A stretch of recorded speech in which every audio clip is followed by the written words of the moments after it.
Everyone, welcome back to another video. You are watching my YouTube channel study with Kartik.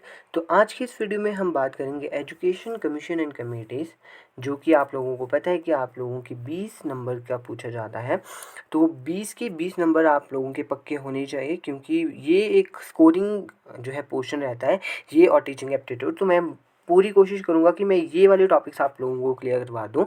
इससे पहले भी मैंने काफ़ी सारी वीडियोस बनाई हैं, जो कि मैंने अपने नोट से बनाई थी, और इस बार जो मैं आप लोगों को पढ़ाने वाला हूँ वो मैं एक बुक से रेफरेंस लेके पढ़ाने वाला हूँ, जिसमें बहुत सारी चीज़ें लिखी है। बट मैं आप लोगों को मेन चीज़ें ही बताऊँगा जो कि आपको याद रखनी है। आप मेरी पुरानी वीडियोस भी देख सकते हो, जिसमें मैंने अपने नोट्स जो के थ्रू आपको पढ़ाया था, जो मैंने बनाए थे एंट्रांस की प्रिपरेशन के टाइम।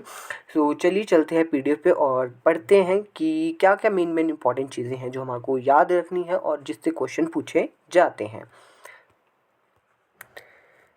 तो जो हमारी स्टार्टिंग होती है एजुकेशन कमीशन एंड कमेटीज़ की, वो वैसे तो इस बुक के अकॉर्डिंग मैकॉले मिनट से ही किए इन्होंने, बट इससे पहले आप लोगों को पता होना चाहिए चार्टर एक्ट के बारे में। जो चार्टर एक्ट है हमारा, वो आता है हमारा 1813 में, 1813 में ये जो है आता है। ये क्यों आता है कि साइंटिफिक नॉलेज जो है ब्रिटिश इंडिया में हम लोगों ने स्प्रेड करनी है। ये ब्रिटिश गवर्नमेंट की जो है उस टाइम पे उन्होंने सोचा था, इसीलिए उन्होंने क्या लाया था, चार्टर एक्ट लाया था, जिसमें उन्होंने क्या किया था, 1817, ये आप लोगों ने याद रख लेना है कि कई बार पूछा जा सकता है कि हिंदू कॉलेज की स्थापना किसने की थी।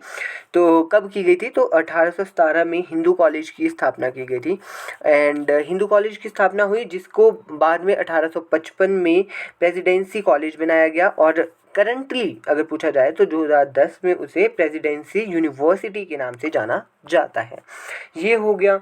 इसके बाद जो मेन हमारे पास आता है वो मैकॉले मिनट ही आता है। ये आप लोगों ने याद रखना है कि 7 मार्च 1835 को जो है ये आया था। अगर डेट स्पेसिफिकली पूछी जाती है अगर आप लोगों से, तो यहाँ पे देख लेते हैं कि इसके जो चेयरमैन थे वो थे थॉमस विंगटन मैकॉले।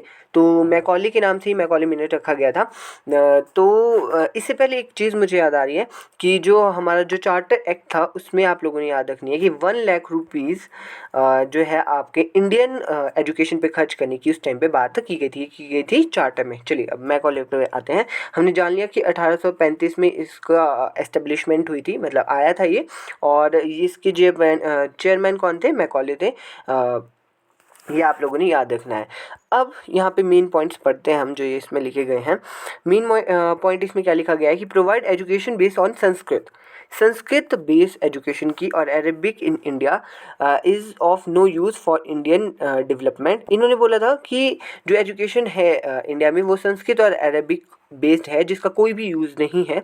एंड इसमें अगर हम मेन देखें, मेन हमारे अगर मैं आप लोगों को बताऊं तो इसमें क्या हुआ था कि एक हमारे कुछ ऐसे लोग थे जो कि इसका फेवर कर रहे थे, संस्कृत का फेवर कर रहे थे, ठीक है, और कुछ क्या थे जो हमारे इंग्लिश का फेवर कर रहे थे। इंग्लिश का फेवर कौन कर रहे थे, इंग्लिश का फेवर कर रहे थे राजा राम मोहन रॉय। ये आप लोगों ने याद रख लेना है, राजा राम मोहन रॉय किसका फेवर कर रहे थे, इंग्लिश का फेवर कर रहे थे। तो ये दो हिस्सों में हमारे उस टाइम पे बट गया था।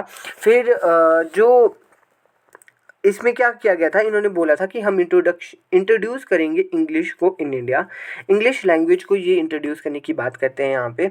और इसको क्या कहा, इस जो मिनट है इसको क्या कहा जाता है, डाउनवर्ड फिल्ट्रेशन थ्योरी भी कहा जाता है। डाउनवर्ड फिल्ट्रेशन थ्योरी, अगर आप कहीं पे लिख रहे होंगे तो साथ में लिख लीजिएगा नोट्स, ताकि जब आपका एंट्रांस पास हो तो आप लोग जस्ट एक रिवीजन कर सकें। मेन पॉइंट्स लिखिएगा, जैसे डाउनवर्ड फिल्ट्रेशन थ्योरी। माफ़ करिएगा, मेरे पास कोई पेन वगैरह भी नहीं है, हाथ से लिखना पड़ रहा है तो अच्छी राइटिंग नहीं आ रही होगी, ठीक है। उसके बाद है कि इन्होंने क्या बोला था कि हमने ऐसे पर्सन बनाने हैं, इंडियन लोगों को क्या करना है, उनका ब्लड क्या होगा, रेड होगा, लेकिन उनको हमने क्या बना देना है, अंग्रेज़ बना देना है, इंग्लिश उनका टेस्ट कर देना है। तो इसके बाद क्या था, अगर हाँ ये पूछा जाए कि इसको साइन और अप्रूव किसने किया था, लॉर्ड बिंटेक उस टाइम पे थे, लॉर्ड बिंटेक थे उस टाइम पे, तो उन्होंने किया था, ठीक है। ये आप लोगों ने याद रख लेना है, अगर मेनली पूछा जाता है, वैसे इतना ही पूछा जाता है, ठीक है। तो ये था, इसमें मुझे नहीं पता क्या क्या लिखा गया है, बट मैं आप लोगों को अपने उससे ही पढ़ाऊँगा। फिर आता है हमारे पास वुड्स डिस्पैच। वुड डिस्पैच आप लोगों को याद रखना है कि 1854 में आया था। ये बहुत ज़्यादा इंपॉर्टेंट है, क्योंकि इससे रिलेटेड काफ़ी सारे क्वेश्चन पूछे जाते हैं। इसके जो चेयरमैन थे वो कौन थे, वो थे चार्ल्स वुड। चार्ल्स वुड जो थे चेयरमैन थे या प्रेसिडेंट कह सकते हो आप बोर्ड के, तो वो थे चार्ल्स वुड, इसीलिए इसका नाम क्या रखा गया था, वुड डिस्पैच रखा गया था, वुड डिस्पैच रखा गया था। दूसरी बात, अगर मेन पॉइंट मैं बताऊं तो इसको Magna carta of Indian education भी कहा जाता है। ये आप लोगों ने मेन पॉइंट याद रखना है, क्योंकि क्वेश्चन आ सकता है कि मैग्ना कार्टा ऑफ एजुकेशन किसे कहा जाता है, तो वुड डिस्पैच को कहा जाता है। तो वुड डिस्पैच जब था तो उसमें क्या था, ये क्या था, रिन्यू किया गया था। इसमें हमारे जो चार्टर था रिन्यू किया गया था, जो चार्टर 1813 में आया था उसको क्या किया गया था, रिन्यू किया गया था। अब इसका अगर मैं जैसे मैंने मैग्ना कार्टा कहा, हिंदी में क्या कहेंगे, भारतीय शिक्षा का महाअधिकार पत्र। अगर कोई हिंदी वाला स्टूडेंट होगा तो उसके लिए मैंने बता दिया है। तो क्या है, the British parliament consist a selection committee to inquiry into the progress of education in India and suggest reform. तो ये क्यों बनाई गई थी, ये बनाई गई थी इसलिए कि हम लोगों ने देखना था कि 1813 से 1854 तक कितना जो है एजुकेशन में सुधार हुआ है या फिर क्या प्रोग्रेस है एजुकेशन की इंडिया में, तो उसके लिए वो डिस्पैच बनाया गया था। अगर इसकी मेन रिकमेंडेशन की बात करें तो मेन रिकमेंडेशन में आप लोगों ने याद रखना है कि इन्होंने बोला था कि जो प्राइमरी एजुकेशन है वो हमारी मदर टंग में होनी चाहिए। मदर टंग मतलब जैसे कि नेटिव लैंग्वेज जो होती है उसमें होनी चाहिए, और हाई स्कूल में एंग्लो वर्नाकुलर लैंग्वेज होनी चाहिए, जिससे हिंदी हो सकती है। एंड जो हमारी हायर एजुकेशन है, हायर एजुकेशन में English should be the medium of instruction या एजुकेशन। तो इन्होंने बोला था कि कॉलेज लेवल में क्या होनी चाहिए, कॉलेज लेवल में हमारी इंग्लिश होनी चाहिए। उससे पहले प्राइमरी में क्या होनी चाहिए, प्राइमरी में होनी चाहिए मदर टंग और वर्नाकुलर होनी चाहिए, उसके बाद वर्नाकुलर जैसे हिंदी होगी, ठीक है। अब मेन पॉइंट आप लोगों ने क्या याद रखना है, university on the model of London university. किस मॉडल पे, हमारी जो लंदन यूनिवर्सिटी थी उस यूनिवर्सिटी के मॉडल पे तीन जो है हमारे यहाँ पे 1857 में, ये कब हुआ था, 1854 में हुआ था, 1857 में तीन यूनिवर्सिटीज़ एस्टेब्लिश की गई थी। First one is your Bombay university, Bombay में की गई थी, एक कलकत्ता में की गई थी, और कलकत्ता के बाद मद्रास में की गई थी। आप सुन लीजिए, सुन के अपनी लैंग्वेज में लिखिएगा। तो यहाँ पे 1857 में ये की गई थी। तो इन्होंने बोला था कि हमने क्या करना है, जितनी भी डिस्ट्रिक्ट्स हैं इंडिया में सभी में एट लीस्ट एक स्कूल होना चाहिए। आप उस समय की बात सोचिए कि डिस्ट्रिक्ट, पूरे डिस्ट्रिक्ट लेवल में एक स्कूल होना चाहिए। तो ये थी कुछ रिकमेंडेशंस। और अगर आपने डिटेल में पढ़ना होगा तो पिछली साल जो मैंने वीडियोस बनाई है उसमें मैंने काफ़ी डिटेल में बताया, क्योंकि वो मैंने जो है अपने नोट से ही पढ़ाया था। उसके बाद चलते हैं हम अगले कमीशन पे। अगला कमीशन है हमारा इंडियन एजुकेशन कमीशन, या फिर हमारा हंटर कमीशन भी इसे कहा जाता है। इंडियन एजुकेशन कमीशन भी बोल सकते हैं, और कई जगह आपको हंटर कमीशन भी देखने को मिलेगा। ये 3 अप्रैल 1882 में आया था। 1882 आप लोगों ने यहाँ से याद रखना है। और चेयरमैन कौन थे इसके, विलियम हंटर थे, तो हंटर के नाम पे हंटर कमीशन था। फिर इस टाइम पे हमारे वॉइस राय कौन थे, जो वॉइस राय थे हमारे वो थे लॉर्ड रिपन। अगर आप लोगों से पूछा जाए कि जब हमारा हंटर कमीशन आया था तब वाइसरॉय कौन थे, तो लॉर्ड रिपन थे। और इस टाइम पे कौन थे, इस टाइम पे लॉर्ड डलहौजी थे, लॉर्ड डलहौजी थे, ठीक है। इससे भी आप, ये भी आप लिख लीजिएगा। तो इसके बाद लॉर्ड रिपन क्या थे उस टाइम पे, वाइसरॉय थे। उसके बाद अगर हम बात करें तो इसमें कुछ जो है मेंबर्स जो है इंडियन मेंबर्स भी थे, जिसमें बुद्धदेव मुखर्जी, आनंद मोहन बोस इत्यादि थे। ये इतना आप लोगों को जानना नहीं, ज़रूरी नहीं है। अब इसका एम क्या था, जो वुड डिस्पैच, जो इससे पहले मैंने आप लोगों को बताया, वुड डिस्पैच के बारे को रिव्यू करना था इसका मेन मकसद, ठीक है, रिव्यू करना था। और इन्होंने रिपोर्ट सबमिट की थी 1883 में। The primary education should be given the priority. इसमें क्या किया गया था, जो प्राइमरी एजुकेशन है उसको प्रायोरिटी दी गई थी, ठीक है। और decentralisation of primary school and higher education, ये सबसे बड़ा इसका जो है रिकमेंडेशन थी, डिसेंट्रलाइजेशन करने की प्राइमरी स्कूल एंड हमारे हायर एजुकेशन की। Education should be able to train the people for the self dependence.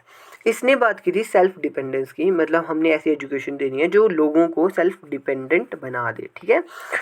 तो यही है इसमें मेन, और आप लोगों को इतना कुछ मेन है नहीं है। इसमें अगर हम पढ़ लें यहाँ पे, तो यहाँ पे लिखा गया है 2 type of higher school should be establish in one. 2 तरह के प्रीपेयर स्टूडेंट फॉर वोकेशनल, जैसे मैंने आप लोगों को बताया सेल्फ डिपेंडेंट बनाने के लिए वोकेशनल एजुकेशन की उन्होंने बात की थी। और दूसरा कहता है literally education and trans examination of university. ठीक है, तो ये हमारी कौन सी थी, थर्ड थी हंटर कमीशन। इसके बाद जो हमारी, अच्छा एक पॉइंट और भी है यहाँ पे, female education should B emphasised which was most इनएडिक्वेट outside the presidency town. तो वुमेन एजुकेशन की भी इन्होंने बात की थी। अब इंडियन यूनिवर्सिटी कमीशन 1902 में आया था। तो इसको किसने अपॉइंट किया था, लॉर्ड कर्जन ने किया था। और अपॉइंटमेंट ये कहाँ हुआ था, शिमला कॉन्फ्रेंस हुई थी। ये आप लोगों ने याद रखना है, शिमला कॉन्फ्रेंस में अपॉइंट किया गया था इस यूनिवर्सिटी कमीशन को। और इसके जो चेयरमैन थे वो थे थॉमस रैलिग, इसके जो है चेयरमैन थे। और इसमें कुछ जो है हमारे इंडियन पर्सन भी इंक्लूडेड थे। इंडियन की बात करूँ तो जस्टिस गुरदास बनर्जी थे, और शायद हुसैन भी थे इसमें। ठीक है, अगर आप लोगों से डिटेल पूछा जाए तो इन्होंने ये एस्टेब्लिश कब की गई थी, जैन 27 1902। इन डिटेल आपको नहीं मिलेगा, इसलिए मैं आप लोगों को थोड़ा बता रहा हूँ कि ये डेट्स भी याद रखिएगा, कभी डेट से भी पूछा जा सकता है क्वेश्चन। फिर इसमें क्या था, रिकमेंडेशन ऑन एडमिशन की एडमिनिस्ट्रेशन है। एडमिनिस्ट्रेशन कैसा होना चाहिए, systematic supervision of the affiliated college, क्योंकि ये जब आपको पता है कि इंडियन यूनिवर्सिटी कमीशन है तो यूनिवर्सिटीज़ और कॉलेजेस इससे रिलेटेड ही इसमें बातें की गई थी। फिर क्या था कि चेंज करेंगे हम करिकुलम को, मेथड ऑफ एग्जामिनेशन को चेंज करने की यहाँ पे बात की गई थी। फिर Lord Curzon passes the university act, ये आप लोगों को याद रखना है, इंडियन यूनिवर्सिटी एक्ट 1904। ये आप लोगों से पूछा जा सकता है कि इंडियन यूनिवर्सिटी एक्ट का पास किया था 1904 में किया गया था, और लॉर्ड कर्जन के द्वारा जो है ये किया गया था।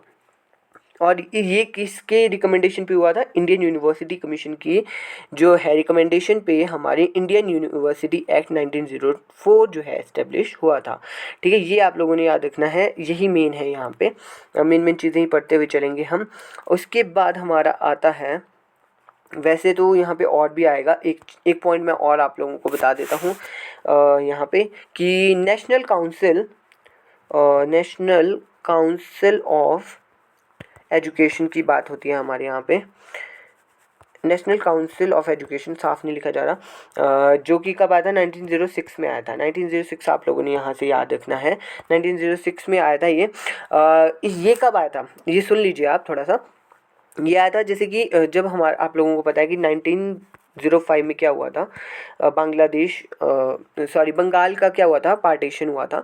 तो उस टाइम पे ये national council of education setup किया गया था स्वदेशी नेशनलिस्ट लीडर के द्वारा। ठीक है, ये इंडिया का ही था, मतलब नेशनल ही था, इसमें ब्रिटिशर्स का कोई लेना देना नहीं था। तो ये थोड़ा सा अगर नेशनल काउंसिल ऑफ एजुकेशन 1906, ये याद रख लेना, डेट याद रख लेना बस। और उसके बाद क्या था, जो रविंद्रनाथ टैगोर थे उन्होंने क्या स्टार्ट किया गया था इसी टाइम पीरियड में, क्या किया था उन्होंने, शांति निकेतन। आप लोगों से पूछा जा सकता है कि शांति निकेतन की स्थापना किसने की, तो श्री रविंद्रनाथ टैगोर जी ने की थी, ये याद रख लेना। इसके बाद चलते हैं हम अपने अगले कमीशन पे। अगला कमीशन है हमारा सैडलर कमीशन, या कोलकाता यूनिवर्सिटी कमीशन भी कहते हैं कई जगह पे इसको, तो ये भी आप लोग याद रख लेना। 14 सितंबर 1917 को जो है ये हुआ था मेनली। और commission to study and report on the problem of Calcutta university, mainly जो है कैलकाटा यूनिवर्सिटी की इन्होंने बात करनी थी। और चेयरमैन कौन थे इसके, मार्शल सैडलर थे। और इंडियन भी थे कुछ, पर वो उतना आप लोगों को पढ़ना ज़रूरी नहीं है। इन्होंने कब अपनी रिपोर्ट सबमिट की थी ये ज़रूरी है, रिपोर्ट जो है इन्होंने सबमिट की थी वो की थी 1919 में, 1919 में की थी। और इन्होंने यहाँ पे जो बेसिक बात की थी 10+2+3 की, जैसे यहाँ भी आप पढ़ सकते हो, school course of 12 year should be introduce, 12 साल का मतलब है 10th+2। ठीक है, बट जो इसको आगे जो मेन अगर आप लोगों से पूछा जाए 10+2+3 वो कोठारी कमीशन ही आएगा, वो हम आगे पढ़ेंगे ठीक है। तो central advisory board of education, जैसे मैंने आप लोगों से एक दिन पूछा भी था, CABE की फुल फॉर्म आप लोगों से मैंने पूछी थी, तो वो क्या है, central advisory board of education, जो कि 1920 में एस्टेब्लिश किया गया था। इसको लिख लीजिएगा, CABE की फुल फॉर्म है central advisory board of education, ठीक है। तो ये था मेन, तो यही था, और तो बहुत ज़्यादा है। The degree courses should be in the 3 year duration. अब ये 3 ईयर वही बात होगी ना कि 10 + 2 12, और 3 ईयर का क्या होगा, हमारा ग्रेजुएशन होगा, ठीक है। ये कलकत्ता यूनिवर्सिटी की पर्सपेक्टिव से उस टाइम पे बात की गई थी, पूरे इंडिया में ये बात नहीं की गई थी, इसीलिए सैडलर कमीशन में बताया गया है। इसके बाद चलते हैं हम अगला है हमारा हर्तोग कमीशन, मोस्ट इम्पॉर्टेंट। हर्तोग कमीशन ये आया था 1929 में, ठीक है। सर फिलिप्स हर्तोग जो थे, इसके क्या थे, चेयरमैन थे। सबमिट की थी इन्होंने 1929 में ही सबमिट कर दी थी। और इसको क्या कहा जाता है, एक और नाम है इसका, इंडियन स्टैट्यूटरी कमीशन भी कहते हैं इसको। तो इसके बाद इन्होंने क्या बोला था कि हाँ, ये मेन करते थे, एम्फेसाइज किस पे करते थे, जो प्राइमरी एजुकेशन में, एजुकेशन से रिलेटेड इन्होंने बोला था, प्राइमरी एजुकेशन में जो वेस्टेज हो रही थी उसकी बात इन्होंने की थी। और इन्होंने बोला था कि हम फोकस करेंगे जो quality and standard of university level education, ठीक है। बट कम्युनिटी एंटर कहाँ से होती है, ये कहते थे कि जो कम्युनिटी में जो पर्सन आगे जाएगा वो उसकी एंट्रेंस कहाँ से होती है, प्राइमरी स्कूल से होती है, इसलिए प्राइमरी एजुकेशन बहुत ज़्यादा इम्पॉर्टेंट है, ठीक है। तो यही है इसमें तो वैसे मेनली, पर इससे पहले एक और आता है, आई डोंट नो इस PDF में होगा नहीं, ठीक है, वो मैं आप लोगों को ऐसे ही बता देता हूँ। एक ना अबॉट वुड कमीशन भी था। कमीशन तो क्या, ये रिपोर्ट थी, ये आप लोग चाहे थोड़ा सा याद रख लेना इसके बारे में। सॉरी, यहाँ पे लिखा ही नहीं जा रहा मेरे से ढंग से। 1937 में आई थी, 1937 में ये आई थी। और ये मेनली किसकी बात करती है, इसमें चाहे आप थोड़ा सा ही लिखना, मेनली ये बात करती है वोकेशनल एजुकेशन की। अगर वोकेशनल एजुकेशन से कोई रिलेटेड रिपोर्ट की अगर बात की जाएगी तो वो वुड क्या आएगी, अबाउट वुड आएगी, ठीक है, अबाउट वुड आएगी। ये बोलते थे कि 4 मंथ की एटलीस्ट वोकेशनल एजुकेशन होनी चाहिए। तो उसके बाद हम चलते हैं अपने वर्धा। वर्धा अगर आप लोगों ने अभी तक पढ़ लिया होगा ना, तो आप लोगों को वैसे सब कुछ ही पता होगा इसके बारे में। तो वर्धा क्या है, बेसिक एजुकेशन की बात की जाती है। और ये 1937 में बनाई गई थी। इसके चेयरमैन कौन थे, ज़ाकिर हुसैन थे। ज़ाकिर हुसैन जी जो है इसके चेयरमैन थे। और यहाँ पे बताया गया है जो महात्मा गांधी जी थे, उन्होंने उनके द्वारा ना ये एक बेसिक एजुकेशन की बात की गई थी। जैसे सेवाग्राम आश्रम आप लोगों को पता होगा, वो क्या था, गांधी जी से रिलेटेड है। सेवाग्राम जो है आश्रम है। और वर्धा क्या है, वर्धा एक प्लेस है हमारा जो कि सेवाग्राम आश्रम के आसपास ही है। वहाँ पे क्या हुआ था, एक कॉन्फ्रेंस हुई थी, all India national education conference हुई थी। ये 22 अक्टूबर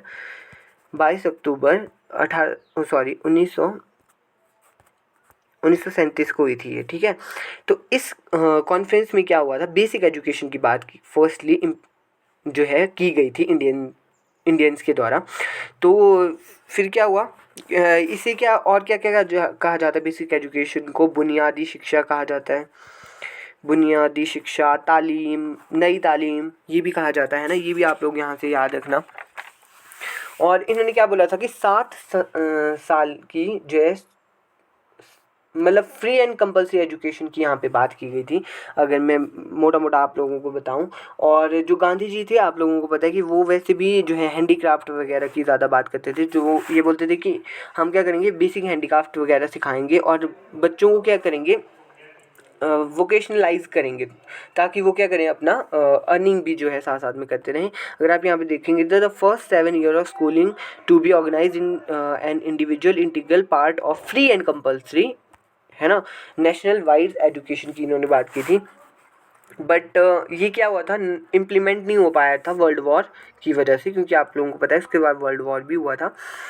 फिर आता है हमारा सार्जेंट प्लान। सार्जेंट प्लान हमारी आज़ादी से कुछ ही टाइम पहले आया था, 1944 में। कब आया था, 1944 में आया था। जॉन सार्जेंट जो है इसके चेयरमैन थे, ये आप लोगों ने याद रखना है। और पोस्ट वॉर, ठीक है। और इन्होंने क्या करना था कि सर जॉन सार्जेंट थे इसके जो चेयरमैन थे, इन्होंने सबमिट की थी जो रिपोर्ट अपनी, वो CABE को की थी। CABE मैंने आप लोगों का भी बताया था थोड़ी देर पहले, और ये एक्सेप्ट कर ली थी। इसमें कई बार ना ऐसा पूछा जाता है कि सार्जेंट प्लान में कितने चैप्टर्स थे, तो चैप्टर्स क्या थे, 12 चैप्टर्स जो है इसमें थे। और इसमें क्या बोला था कि नेक्स्ट 40 ईयर्स में जो है सेम लेवल ऑफ एजुकेशन हो जाएगा इंडिया का इंग्लैंड की तरह, ठीक है। उसके बाद इन्होंने बोला था कि जो एलिमेंट्री एजुकेशन है, जो प्राइमरी इन्होंने यहाँ पे जो है वैसे कर दिया था उस टाइम पे, प्री प्राइमरी की बात की गई थी, प्री प्राइमरी की गई थी 3 से 6 साल के बच्चों के लिए।